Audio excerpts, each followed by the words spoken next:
probably have 4 trials in that 1 week. I think if we pick the juries on Friday, we'll be able to get trials done in you know, depending on what type of trial, but 2 days for each trial. So we're trying to make it as efficient as possible to run everything through. We'll probably be using services of a senior judge to come help pick the juries as well. So I just wanted to Thank you. Thank you, sir. Appreciate it. Anything further on jury selection accommodations? I should Pete? probably mention the additional staff part of that. I could go through a bunch of numbers, but I think the one that stands out the most is normally we complete 7 to 10 jury trials per month.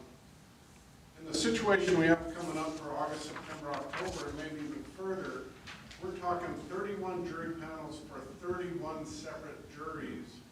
That equates, if you throw in the magistrates, 8 jury trials per week. So normally the bailiff staff is the one that does the data entry. They make up really the majority of the data entry people in our office. Other than that, it's just me and my secretary. Every single bailiff is going to be involved in trials, and in order to keep up this pace, I would need 9,000 questionnaires mailed every 6 to 8 weeks. Those all have to be processed. We don't have a fancy system. If we need something done, there's no scanning of wristbands, things like that. It's sit down in front of a computer and type the information in, and that's what my 8 workstations in the office are for. Bailiffs are sitting at those workstations. Now, those workstations are gone except for me and my secretary. Impossible to keep up with the data entry load in order to keep the flow of jurors coming in. So that's the request for at least 2 I was going to ask you. 40 hours a week data entry people, 8 hours a day is, I think we can get it done. Okay, can you get that on the HR agenda for the next? Sure. Okay. Yeah, and I guess Sylvia, you you can talk to HR or even auditor about using temps, using, you know, what all of our options are for that. Okay. We can. I was just going to Okay. ask you that. Yes, Sylvia, please. We can look at the cost in terms of what Express Employment would charge us for the temps versus us doing it internally.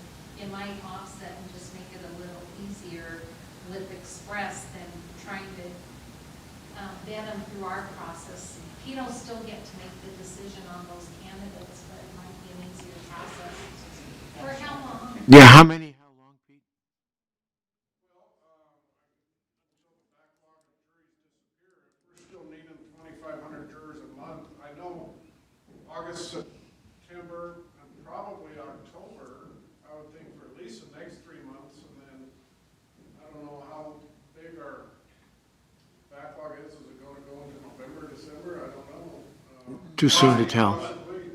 One of the problems is we're going to backlog all the civil cases. And so we're supposed to start civil jury trials in October. I can tell you that Probably won't happen. So Pete, 2 people? I think we can get it done with 2. I would think 3 would be much more efficient. Okay, Sylvia? So, Kim and I will support it. Okay, good. Strategy, get some costs, and then Get it on the agenda. That'll work. Oh, jeez. So,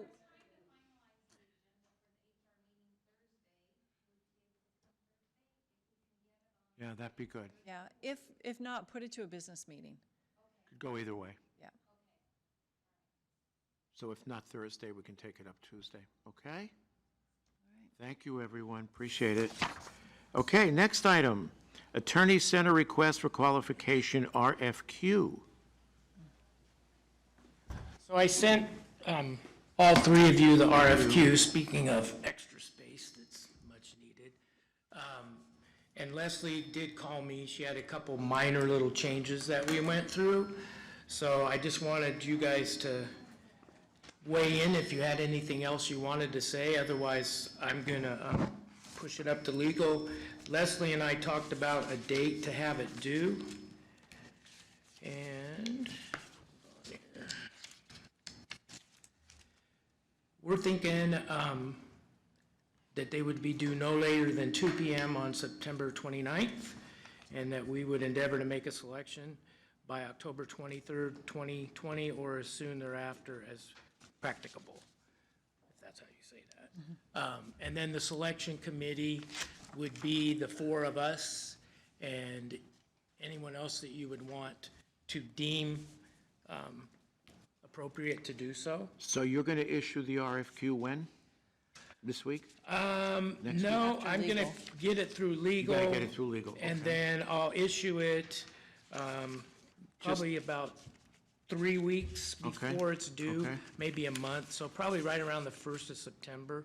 I want to give them a little bit of time. We have to advertise twice, back to back, on Mondays in the press, and I'll make sure that James gets it Did you on the mean website. issuing September, or do you mean beginning of August? Well, if they're due back to me September 29th, I will probably have it in the paper right around Labor Day, maybe Okay, the week okay. before. You know, I gotta clear the legal hurdle first. And then I don't know if you had a chance to look at how we decided to weigh this. And if you did and you're fine with it, then that's No, I how haven't we'll seen go it with yet. it. Okay. I changed a couple things on it. It's kind of a unique. Now, is this an RFQ for architectural? Yes, so this Okay, is just wanna not make for sure the everybody- CMGC, this is just for the For architect. the architectural? Right, Okay, right. thank you. So because you have some detention and some Idaho jail standards that have to be adhered to because you have an inmate holding area, but then you also have regular office space, and you have inmates that need to be moved securely amongst the building and not interacting, so there's a lot of different things in here. So some of it, this was the one that I used for the jail, so some of it for the jail expansion. So some of it still has some of that wording in there, but we gave a lot more weight to professional background and relevant experience, because you can't apply for this if you haven't done something with the jail. That's just not gonna happen. And then we just kind of broke the rest of them out, but the biggest one was familiarity with the project and the Kootenai County Attorney Center, and an understanding of the project's potential problems and the county's special needs and concerns. Of particular importance is your firm's experience in construction of an inmate holding area, courtroom, security, and office spaces. That one has 20. So, and then the rest of them are 5s and 10s. Okay, what specifics at this point can you share with us? Like size, location? Yeah, so, Just for everybody's benefit, especially folks that might be listening in. So on page 3 is what we're looking for, as far as what we would like the architect to do. 4 floors and a 5th floor shell for future growth, approximately 15,000 square feet per floor. Some underground parking with inmate holding cells, so you would have AMP, the inmate holding cells, and most likely your handicap parking, and that's a structural thing that somebody needs to have experience at that.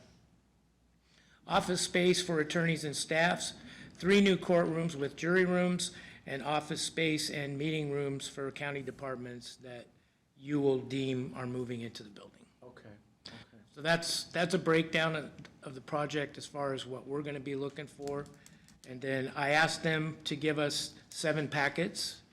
So that will give us, that's what we had the last time. So everyone will get a packet, and then we'll have an extra one for Terry, and an extra one for Barb, and an extra one for legal. And then when these come in, they'll come in at 2 o'clock, just like a bid would. When they come in, after Terry checks them in, then you guys are gonna get a packet from each one of the people that participated, and I'll give you scoring sheets. And then sometime between the time they come in and maybe a week before the 23rd of October, whatever date that was, you will have had to go through your packets and rank them. So we won't do it together in a meeting. So like Chris, you'll have your, let's say, Independent. 5 packets all independently rated. Joe Company's number 1 with 80 points, and Bill's got Bill Company with 70 points. And then we'll put that all together in this one meeting. And then that's when we'll go to legal and say, okay, here's the packet of the one that we recommend. And then we can enter into negotiation. Target location? On the campus? Yes, between the two buildings. Between the two buildings, okay. That's the target right now. Okay. Okay? Anything else for Sean? Hey, I'm going to forward this on to, Thank you. to Dave Ferguson. Appreciate it. Thanks. Okay. Moving on. Okay, so item number 3, state property tax relief. I'm going to ask Clerk Brannon to brief us on this. Leslie, I think, also has some very recent information. There was a conference call, I believe it was it last Thursday, with the governor? I was wrapped up with BOE, so I was unable to attend, and Clerk Brannon was, and so take it away, Jim. Thank you, Chairman, and I know how hard you try to be in two places at once, but the BOE, you were all three tied up with, so it was for commissioners and clerks, the conference call. And there were a few things that were clarified and a few things that gave us a little bit of pause.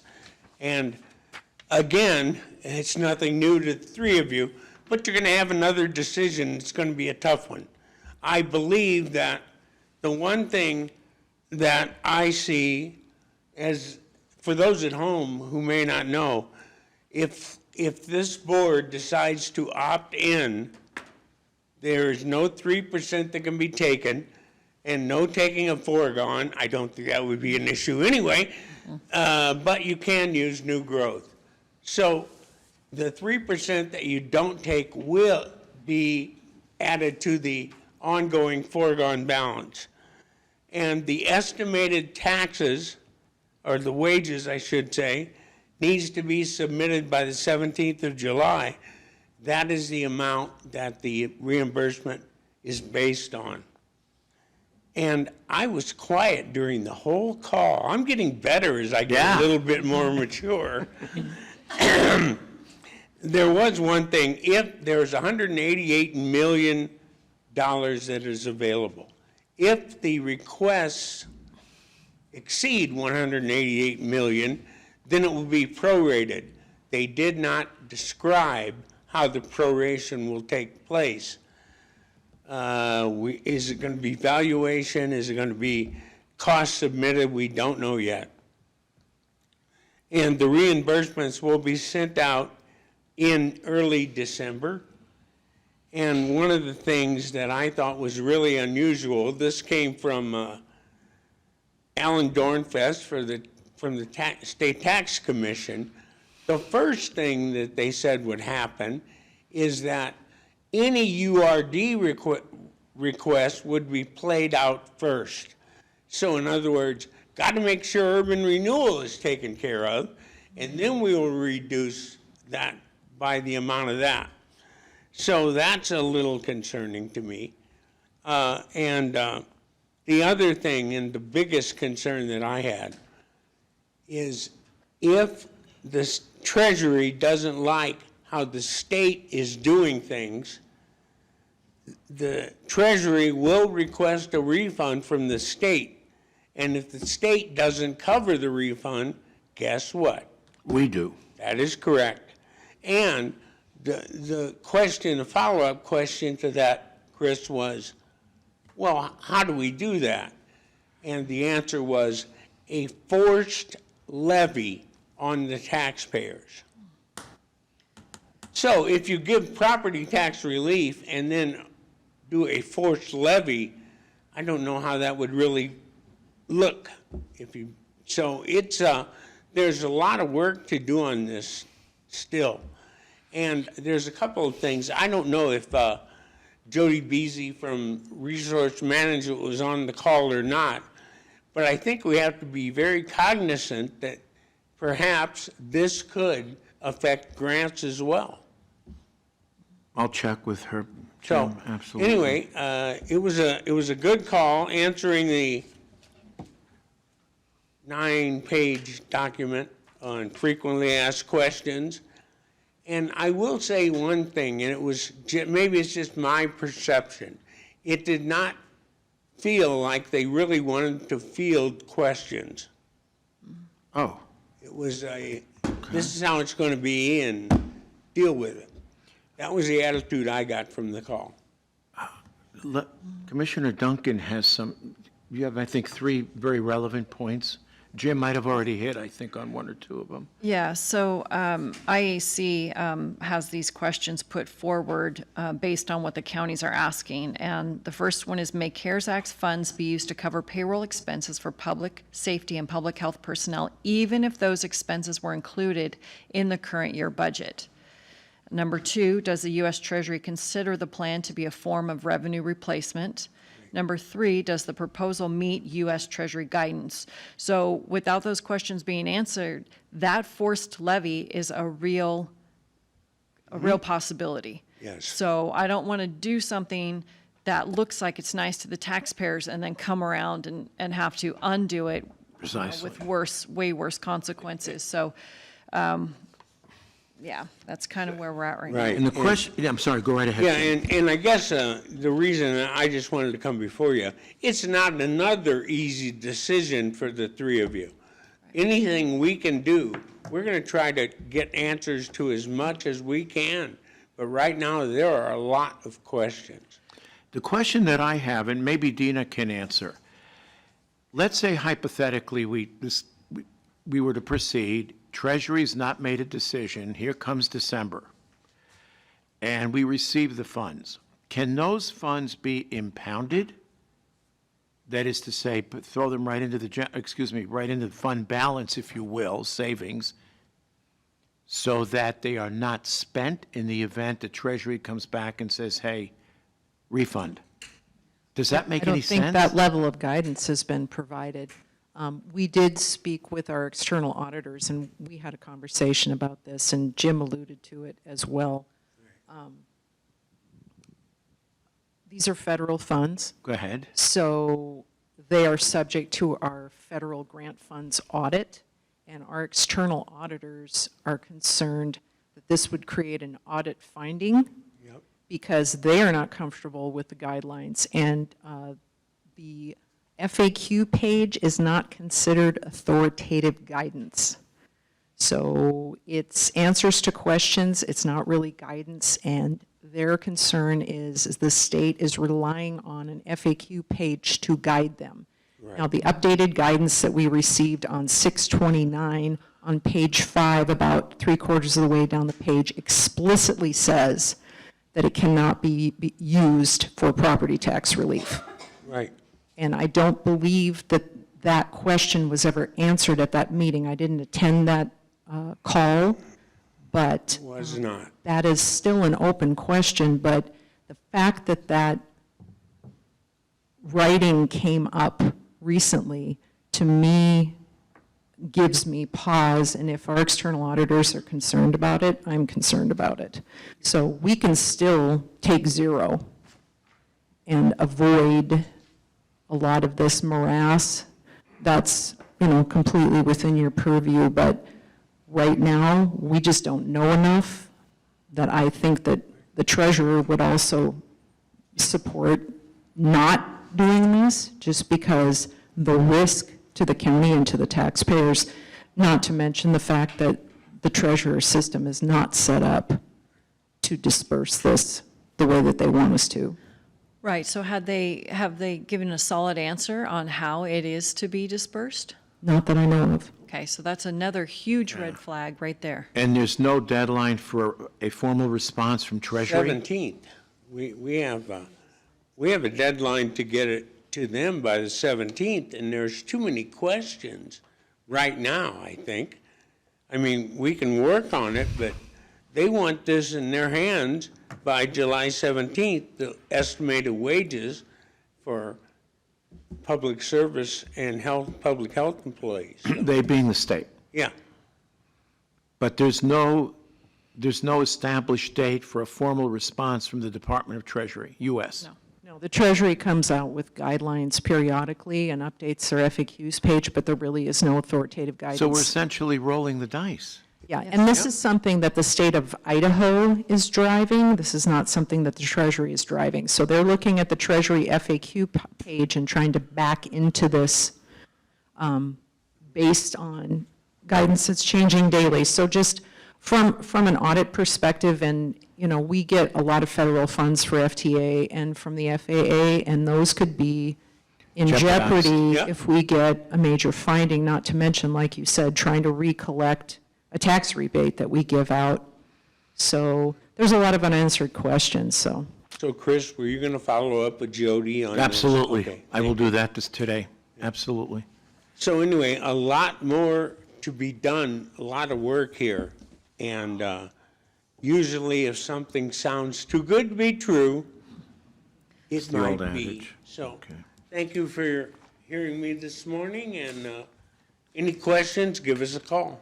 Thank you, Jim. Thanks, Dina. Anyone else on property tax relief? No? Okay. Final item, pending items for status review per the attached list. I guess we'll run through in order. Yeah, it should be pretty short. Okay, Romer House, I don't know that there's any, oh, yeah, go, Sean, come right up.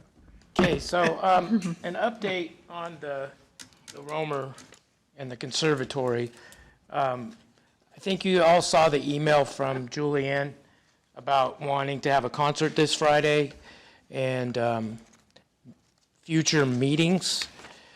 So I just, looking at the facility use agreement, it does say first use date, additional dates, what days of the week. So she can't just randomly do this, okay? But more importantly, Pat put in here liability insurance expiration date. We don't even know if they have liability insurance. Okay. So I'm gonna have to email her back and ask her to provide, have we heard from legal what the minimum would be? No, not yet. I I'm gonna emailed guess last week. it's $1 million, but we need to have that from them before I can email her. I have $1 million, and that's what they told me I had to carry, so I'm thinking. Okay. So what I'm thinking is, and I don't know if you can do this, maybe it's a question for legal, but if for instance, the board could say that Leslie would be authorized to sign the agreement as needed so that we didn't have to bring this up at the business meeting every time they want to have an informal, formal get-together. Otherwise, it's just going to get bogged down in the business meeting. But they can't do anything clearly until they have liability insurance. Okay. Okay, and I didn't see anybody comment on that, so I wanted to bring that up. Okay. And I'm waiting, she hasn't turned in any facility use agreement yet. She hasn't signed it yet. She hasn't turned it in, like saying, these are the dates and times I want. Oh, okay, Yeah, okay. so we don't even know that. I was thinking about emailing her ahead of time. Yeah, do it. And asking her, have you looked at the agreement? Because you're going to have to let us know every single date, at least a couple weeks in advance. And do you have liability insurance? Because my guess is no, and that's probably going to drain almost what they've raised over the last 6 to 8 months. Because it's about $2,500 for $1 million per year. No, it is what it is. So, Okay, okay, thank you. you're welcome. Second item, Citizen Advisory Committee. Nothing until the BOE and the budget is done. That's when I'm going to concentrate on that. Okay. So that would be end of August, you mean after the public hearing for the budget? Whenever we get finished, yeah. Okay. Fire station at the fairgrounds, still waiting on legal. Nothing further to report at this time, and I guess I'm going to have to follow up again. Okay. U of I Extension, new home. Sean, I guess you were going to meet with Yeah, I'm back. Stay there. Just stay right here. With Alexia and Charlotte. So I went out and met with both of them last week. I think it was Wednesday or Thursday. They want a building. They want the county to build them a building. Who And doesn't? so I explained to them that that's not going to happen in the near future. And so I think that, you know, their plan B needs to look for someplace to rent. So right now, Charlotte has, I think, 4 or 5 buildings that she's looking at, and she has prices on them all. So what I told them was, because there were a lot of questions about how many years are you going to fund them, how many data, I can't answer those. So what I told her to do was pick 3 buildings, first choice, second choice, third choice, that you like. You need to make sure when you're doing this, that the landlord is gonna be responsible for the maintenance, for the mowing and the snow removal, because the county's not gonna do it anymore like we do for them at Third Street. And then I told them, once they get this organized, to get a hold of their liaison and either get this on the status update or a meeting. I said, I think the board would probably just prefer status update. They already got more than enough meetings. Yep, we're good. And so they're gonna, I think what their plan is right now is to go ahead and find some place and wait for the fair's master plan to come back, and they're gonna see if they can incorporate a new building, a 4-H extension building into the new master plan. So that's where, Along with space for administration, yes, for Alexia and staff. Okay. right. So that's where we're at on that. All right, thank you. You want to stay there? Okay, body scanner. We've got a meeting that has been recently scheduled to Yes. discuss that, so And I think it's the 14th. 14th. Is that right, Dina? Okay, so meeting on 7/14, okay. Facilities expansion, and I think we've already addressed that because you spoke to it earlier, Sean. Yeah. Leslie, anything to add? Just the appraisal will be completed by the end of July, Oh, and the that's right. RFQ will go out at the end of August. Okay, and we are talking two separate facilities here. Yes. The NDA is on board tomorrow. Yes. Okay, great. You will be the one to sign it. Okay, fair enough. And then that PAC is still in August as well. Okay, good enough. Oh, PAC is also August, okay. Yeah. All right. That's it. All right, then. Public comment? None? 11:33, meeting adjourned. Thank you, everyone.